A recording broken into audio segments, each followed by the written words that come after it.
What is up? It's Dead Guy Cardboard. I'm in kind of a different location, facing my Christmas tree, and actually I found this underneath the Christmas tree a couple days ago. I don't know what's in it, but my girlfriend found this incredible wrapping paper.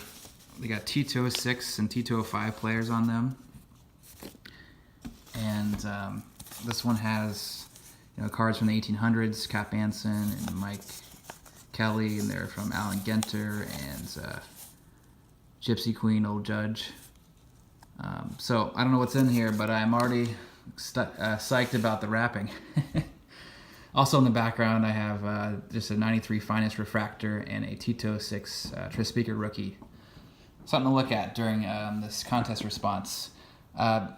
So Sconnie, Tradition, he just hit 200 subscribers. I think he's probably maybe close to 300 now. That's a huge accomplishment. It certainly took me a while to get there. But he wanted us to talk about 4 things. So I'll get right into it. First thing Scott wanted to know was our favorite song or band. I can't pick a favorite song or band.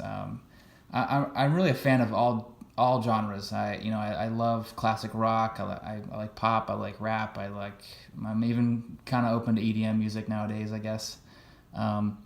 But stuff that I've always liked growing up. Pretty much grew up on the Rolling Stones and the Beatles because of my dad and my mom. In high school, I was a huge fan of classic rock. I love Van Morrison, Steve Miller Band. I've been a longtime fan of Kings of Leon, and I know a lot of people associate that band with that song "Sex on Fire," which it's an okay song, but if you look at the other stuff, they're just a great band. I also love the Black Keys. They're from Ohio, like myself.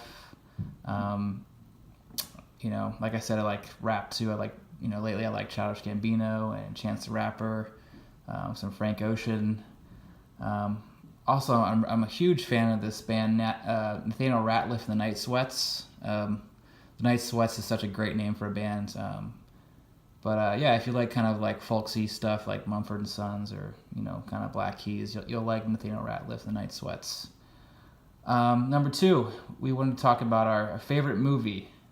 That is so tough to pick one movie, but I'd have to say it's this guy. It's The Graduate. I am a big fan of movies from the 60s. I love, Butch Cassidy and the Sundance Kid, Cool Hand Luke, but to me, The Graduate is my favorite movie of all time. I love the story. I love the cinematography. I'm a big fan of cinematography in movies and shows. And it's got that classic soundtrack. A lot of it's from Simon and Garfunkel. It's just a great movie.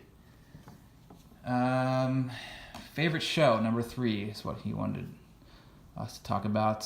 Favorite show, again, I can't pick a favorite show, because I think each show has a different genre, category.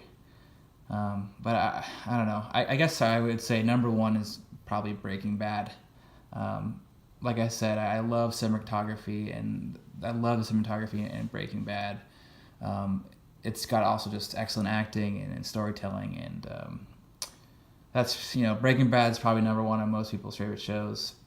I also love The Wire, another show that has just excellent storytelling. It's definitely a little slow starting off, but the way they wrap up the characters, the character development in that show is just so good. Love Game of Thrones as well. I think the story is okay, but you can't doubt that it's highly entertaining. And I'm definitely looking forward to the finale. Also liked Mad Men before it got kind of weird towards the last couple seasons. I'm actually in advertising. I'm Peggy's position. Maybe one day I'll be Don Draper's position. Also liked the show Fargo. Not to get confused with the movie Fargo, which is also a great movie. But if you've never watched Fargo, every season's a different era. In terms of comedies, I like Silicon Valley, a British show that a lot of people haven't heard of is Peep Show. I highly recommend checking out Peep Show. It's kind of like a documentary style show, kind of like The Office.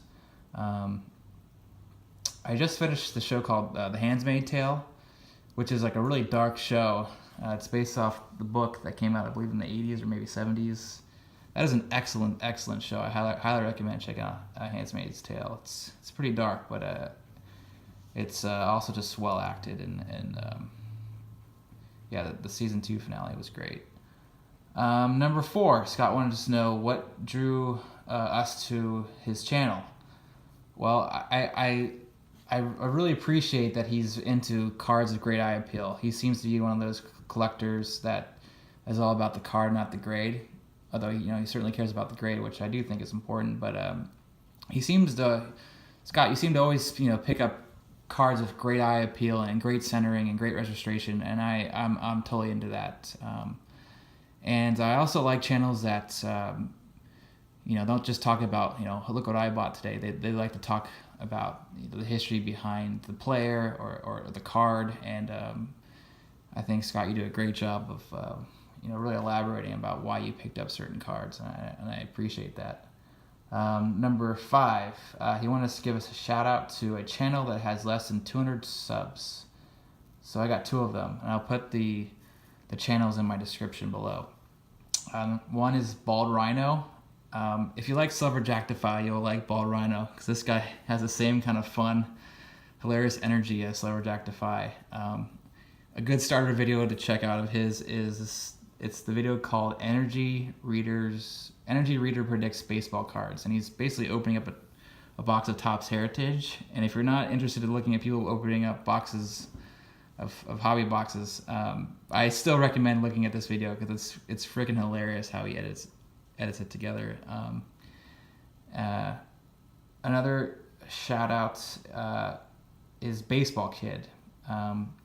He's got 131 subscribers, and he's a kid. I don't know how old he is, and I don't know his name, but he's got great content. He seems to really know baseball, and he does PSA submission returns. He does box breaks, and it's really refreshing to see someone that's younger in the hobby doing videos.